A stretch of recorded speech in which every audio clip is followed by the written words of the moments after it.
কচুৱাৰ বিভিন্ন প্ৰান্তত সুৰেশ বৰাৰ নিৰ্বাচনী প্ৰচাৰ নগাঁও লোকসভা সমষ্টিৰ বিজেপি দলৰ প্ৰাৰ্থী সুৰেশ বৰাৰ মাৰাথন নিৰ্বাচনী প্ৰচাৰ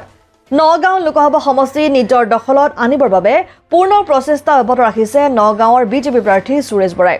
সমষ্টিটোৰ বিভিন্ন চুকে কোণে জনসভাত অংশগ্ৰহণ কৰি চলাইছে নিৰ্বাচনী প্ৰচাৰ আজি নগাঁও লোকসভা সমষ্টিৰ অন্তৰ্গত কচুৱাৰ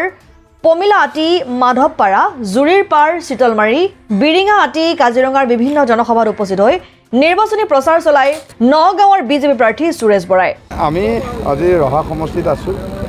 আৰু ৰহা সমষ্টিৰ আমাৰ কেইটামান পঞ্চায়ত মই আহিবলৈ থাকিছিলে গতিকে তালৈ আজি আহিলোঁ ৰাইজক আমি আজি অনুৰোধ কৰিলোঁ যে ২৬ তাৰিখে পদুম ফুলৰ চনত ভোট দি মুনি ডাঙৰীয়াক প্ৰধানমন্ত্ৰী কৰিব লাগে আৰু আমাকো সাংসদ হোৱাত ৰাইজে সহায় কৰিব লাগে ৰাইজৰ উপস্থিতিটো আপোনালোকে দেখা পাইছে ফুটেজ ব্লগ আপোনালোকে লৈছে গতিকে আমি বিপুল সঁহাৰি পাইছোঁ নগাঁও লোকসভাত যেনিয়ে যাওঁ তেনিয়ে আমাৰ সভা সমিতিবিলাক আপোনাৰ ভাল হৈছে ৰাইজে আমাক আঁকোৱালি লৈছে গতিকে আমি আশা কৰিছোঁ যে আমাৰ ভাল হ'ব এজিপি বিজেপি UPPLৰ মিত্ৰজোঁটৰ মই কেণ্ডিডেট হয় মিত্ৰজোঁটৰ কেণ্ডিডেট নগাঁও লোকসভা গতিকে আমাৰ ভাল হ'ব আৰু এয়া আচলতে মোদী ডাঙৰীয়া ভাৰতৰ প্ৰধানমন্ত্ৰী নৰেন্দ্ৰ মোদী ডাঙৰীয়াই ৰাইজৰ কাৰণে যি কাম কৰিছে তাৰ আচলতে এয়া ফল ৰাইজে আহি আমাক সহযোগিতা কৰিছে আশীৰ্বাদ কৰিছে অসমৰ মুখ্যমন্ত্ৰী ডক্টৰ হিমন্ত বিশ্ব শৰ্মা ডাঙৰীয়াই ৰাইজৰ হৈ যি কাম কৰিছে তাৰ ফল